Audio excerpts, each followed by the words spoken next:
It all began on a sweltering summer day, when two men, Sam and Bill, found themselves lounging under the scorching heat of the midday sun. They had been making plans for a heist, something big, something that would set them up for life. They were outlaws, small-time crooks who had been moving from one job to another, always on the lookout for an opportunity. That opportunity came when they heard about a wealthy family living just outside the small town of Summit. The family, the Dorset family, was known for their riches. Their daughter, a young girl, was rumored to be spoiled rotten, and they also had a young son. Unfortunately for him, he was spoiled in a much worse way. The boy's name was Johnny, and he was known far and wide as a little terror. People whispered about his wild antics, his unruly behavior, and the way he managed to drive everyone around him mad. Sam and Bill weren't interested in the boy. They were interested in his father, who had a fortune tucked away somewhere, a fortune they could get their hands on if they played their cards right. So, they decided to kidnap Johnny and ransom him back for a hefty sum. It seemed like the perfect plan: a wealthy family, a troublesome kid, and the promise of a large payout. What could go wrong? They traveled to Summit, posing as travelers seeking work, and managed to locate the Dorset estate. It wasn't hard to find.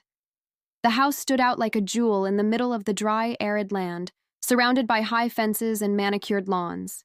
Sam and Bill, both nervous but determined, watched the house from a distance, planning every move carefully.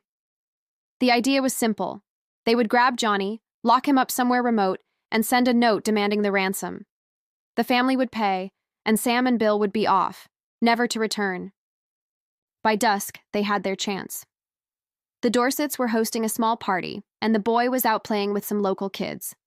Sam and Bill saw their opportunity.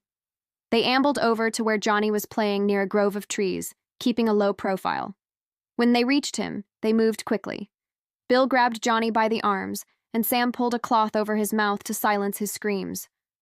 For a moment, everything was still. The boy struggled fiercely in their grip, kicking and thrashing, his face red with rage. "Let go of me! Let go!" Johnny screamed, but Bill held him tight. "Shut up, kid. You'll be fine," Sam muttered under his breath as he tried to keep Johnny quiet. They dragged him into the woods where they had hidden a small, shack-like building. Inside, they secured the boy with ropes, making sure he couldn't escape.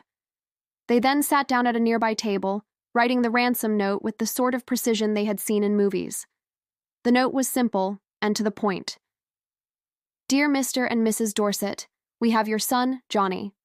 If you ever want to see him alive again, you will deliver $2,000 in cash to the location specified in the attached instructions. Do not involve the police. We know the area and will be watching. Sincerely, the kidnappers." They sealed the note and prepared to send it the next morning. But what they hadn't expected was how Johnny would react to being kidnapped. That night, as they sat in the dark, Johnny began to scream. Loud, ear-piercing screams that made Sam and Bill exchange uncomfortable glances. They were used to criminals, to being tough, but they had never had to deal with a kid like this. Johnny didn't just cry, he screamed at the top of his lungs, calling for his mother and father, begging for help, and even cursing them both. But the worst part wasn't his yelling. It was the way he twisted every situation into something worse. "Shut up, you little brat," Bill muttered, but Johnny only screamed louder. The next morning, when the time came to deliver the ransom note, Sam and Bill found their nerves tested again. They had expected the boy to be a little scared, a little quiet. Instead, Johnny turned on them, taunting them with insults, threatening to make their lives miserable. He kicked, bit, and even tried to escape, an exhausting, frustrating ordeal for the two men who thought they had a simple job on their hands. When Sam tried to get Johnny to eat something, the boy spit it out and then threw his plate against the wall. "I don't want your food! I want my mom and dad!" Johnny yelled. Bill, who had never been good with children, was about ready to lose his temper. "Stop it, you little demon," he grunted, tying Johnny's ropes tighter, but it only made the boy more furious. Throughout the day, Johnny showed no signs of fear. Instead, he became more defiant, making crude jokes about the kidnappers' plans and mocking their every move. Sam and Bill, who had planned to keep Johnny subdued until the ransom was paid, found themselves on the receiving end of an endless stream of insults, one after another. "You two are dumber than my little sister," Johnny said at one point, crossing his arms defiantly. "You think you can scare me? I've got more brains than both of you combined."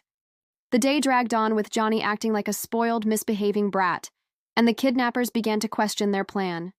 They'd expected a scared, compliant child, someone who would cry for his parents and beg for mercy. What they got instead was a boy who made their lives miserable at every turn. Finally, at dusk, Sam and Bill decided to send the ransom note anyway, figuring the sooner they did it, the sooner they could get paid and get out of this mess. But Johnny had other plans. As they tried to leave him alone for a moment, he seized the opportunity to escape. He yanked at the ropes, and before they knew it, he had wriggled free. They found him outside, on the porch, tying a rope around the door handle to keep them from entering. "You can't make me stay!" Johnny yelled, grinning wildly as he watched the two men struggle to get back inside. Sam and Bill stood frozen for a moment, their plans unraveling. Everything they had worked for had been turned upside down by a child who seemed to have an endless supply of energy and spite. Desperate, Sam decided to act quickly. "All right, kid," he said, his voice shaking with frustration. "We'll send the ransom note, but you better calm down before we both regret it."